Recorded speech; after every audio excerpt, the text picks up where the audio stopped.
बिस्मिल्लाहिर्रहमानिर्रहीम अस्सलामुअलैकुम everyone, hope you all are doing great. So आज का जो हमारा लेक्चर है, जैसा कि हमने फ़र्स्ट ईयर की बुक स्टार्ट की हुई है, दैट इज़ चैप्टर नंबर 2। और आज हमने जो टॉपिक डिस्कस करना है that is about biological importance of water molecule. Last lecture में हमने इम्पोर्टेंस देखी थी कार्बन की, और इस लेक्चर में हम देखने वाले हैं इम्पोर्टेंस किसकी, वाटर मॉलिक्यूल्स की। Water makes 70 to 90% of body of living organisms. अगर हम जिंदा जानदारों की बात करें, लिविंग ऑर्गेनिजम्स की, तो जो वाटर होता है वो 70 to 90% हमारी बॉडी का पार्ट बना रहा होता है। तो यहाँ पे आज हम वाटर की कुछ यूनिक प्रॉपर्टीज़ को देखेंगे, ठीक है। तो सबसे पहले हम देखते हैं कि वाटर की पोलैरिटी क्या है। पोलैरिटी का क्या मतलब होता है, uneven distribution of charge in molecule. किसी भी मॉलिक्यूल के अंदर जो चार्जेस कौन कौन से होते हैं, पॉजिटिव चार्ज और नेगेटिव चार्ज, इनकी जो अनइवन डिस्ट्रीब्यूशन होती है उसे हम कहते हैं वाटर की polarity. In water one pole is slightly या पार्शियल पॉजिटिव। एक पोल क्या होता है, पार्शियल पॉजिटिव होता है या स्लाइटली पॉजिटिव होता है, और दूसरा क्या होता है, स्लाइटली या पार्शियल नेगेटिव होता है। यहाँ पे अगर हम स्ट्रक्चर को देखें, वाटर का मॉलिक्यूल है, हमारे पास ऑक्सीजन है, इसमें दो चीज़ें होती हैं, H2O हाइड्रोजन और ऑक्सीजन। दो H जो है वो ऑक्सीजन के साथ मिले हुए हैं, तो ऑक्सीजन के ऊपर क्या है, पार्शियल नेगेटिव चार्ज, यानी ये क्या है, इलेक्ट्रोनेगेटिव है। इलेक्ट्रोनेगेटिव का क्या मतलब होता है, जिसमें जो है वो इलेक्ट्रॉन खींचने की ताकत ज़्यादा होती है, वो होता है इलेक्ट्रोनेगेटिव। सो यहाँ पे जो ऑक्सीजन है वो हमारे पास क्या है, इलेक्ट्रोनेगेटिव है as compare to hydrogen. Hydrogen जो है वो इलेक्ट्रो पॉजिटिव है। तो यहाँ पे जो है वो जो ऑक्सीजन है वो इलेक्ट्रोनेगेटिव होने की वजह से उसने हाइड्रोजन को क्या किया हुआ है, अपनी तरफ खींचा हुआ है। तो इसने जो है वो इलेक्ट्रॉन को ज़्यादा अपनी तरफ खींचा हुआ है, इस वजह से इस पर पार्शियल या स्लाइटली पॉजिटिव नेगेटिव चार्ज आ गया है, यानी हाफ। पार्शियल का मतलब होता है स्लाइटली का हाफ, कम। तो और हाइड्रोजन के ऊपर क्योंकि इससे इलेक्ट्रॉन ज़्यादा दूर हैं, तो इसके ऊपर क्या आ गया है, पार्शियल पॉजिटिव चार्ज आ गया है। तो यहाँ पे हमारे पास जो वाटर के मॉलिक्यूल्स होते हैं, वहाँ पे भी हाइड्रोजन जो है वो दूसरे ऑक्सीजन के, जो दूसरा मॉलिक्यूल है वाटर का, उसकी ऑक्सीजन ने इसे जो है वो अट्रैक्ट किया हुआ है। तो इस तरह से इनके दरमियान भी एक फोर्स ऑफ अट्रैक्शन पैदा हो जाती है, जिसे हम इस अट्रैक्शन को कहते हैं हाइड्रोजन बॉन्डिंग। जो वाटर के मॉलिक्यूल्स के दरमियान बॉन्डिंग है उसे क्या कहते हैं, हाइड्रोजन बॉन्डिंग।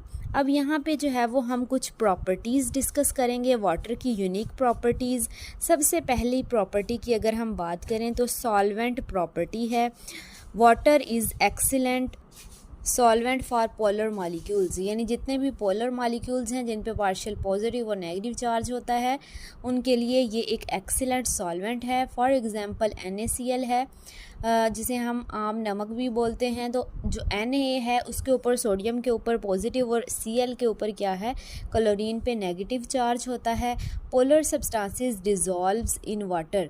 अब जितने भी पोलर सब्सटेंसेस होते हैं जिनके ऊपर पार्शियल पॉजिटिव या नेगेटिव चार्जेस होते हैं, या पॉजिटिव या नेगेटिव चार्ज होता है, वो क्या हो जाते हैं, वो वाटर के अंदर डिज़ोल्व हो जाते हैं। इसकी एग्जांपल हम देखें तो ग्लूकोज हो गया, ट्राइग्लिसरॉल हो गया, ये इस तरह की सारी चीज़ें जो पोलर सब्सटेंसेस होते हैं, ये वाटर के अंदर क्या हो जाते हैं, डिज़ोल्व हो जाते हैं, यानी हल हो जाते हैं।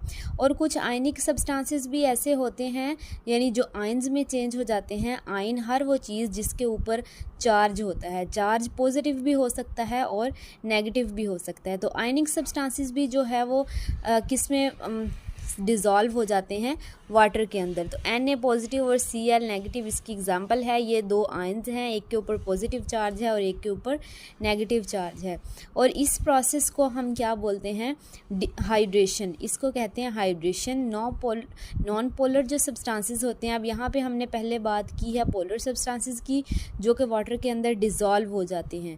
लेकिन कुछ जो है वो जो नॉन पोलर सब्सटेंसेस होते हैं वो इनसॉल्युबल होते हैं, और यही जो इनसॉल्युबल पोलर सब्सटेंसेस होती हैं, यानी नॉन पोलर होती हैं, यही हमारी बॉडी का ज़्यादातर पार्ट बना रही होती हैं, जो कि इनसॉल्युबल होती हैं, जैसा कि प्लाज्मा मेम्ब्रेन है, स्किन है, ये जो है वो नॉन पोलर सब्सटेंसेस हैं, ये इनसॉल्युबल हैं। तो यही हमारी बॉडी का ज़्यादातर पार्ट बना रही होती हैं।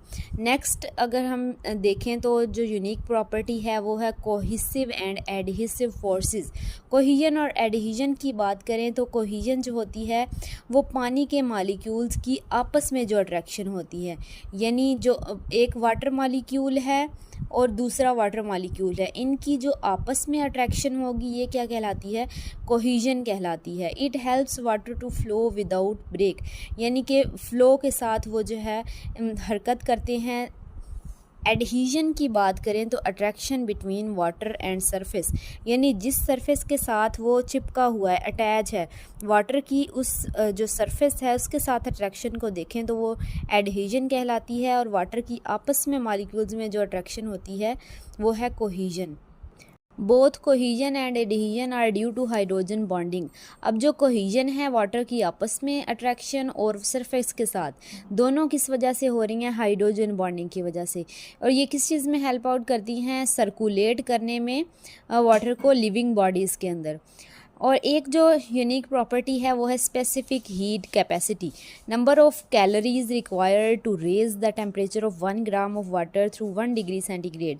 अब जितनी भी नंबर ऑफ़ कैलोरीज हमें रिक्वायर हैं 1 gram water, temperature of 1 gram of water through 1 degree centigrade, यानी 1 डिग्री सेंटीग्रेड बढ़ाने के लिए जितनी कैलोरीज रिक्वायर्ड हैं वो क्या कहलाती हैं, specific heat capacity. 1 calorie per gram is equal to 4.2 joule per gram, इसकी वैल्यू है। Water has high heat capacity due to hydrogen bonding. Hydrogen bonding की वजह से वाटर की जो कैपेसिटी होती है, हीट कैपेसिटी होती है, वो ज़्यादा होती है। It act as temperature stabilizer in our body, यानी कि हम कुछ भी करते रहें तो हमारी जो बॉडी का टेम्परेचर है वो स्टेबलाइज रहता है, मेंटेन रहता है। Protection from sudden thermal changes, और जितने भी जो टेम्परेचर की वजह से चेंजेस आ रहे होते हैं उससे हमें प्रोटेक्शन प्रोवाइड करता है। तो हाफ़ जो है वो आज हमने डिस्कस की हैं, हाफ़ हम नेक्स्ट लेक्चर में डिस्कस करेंगे। होप सो आप लोगों को क्लियर हो गया होगा। अल्लाह हाफिज़।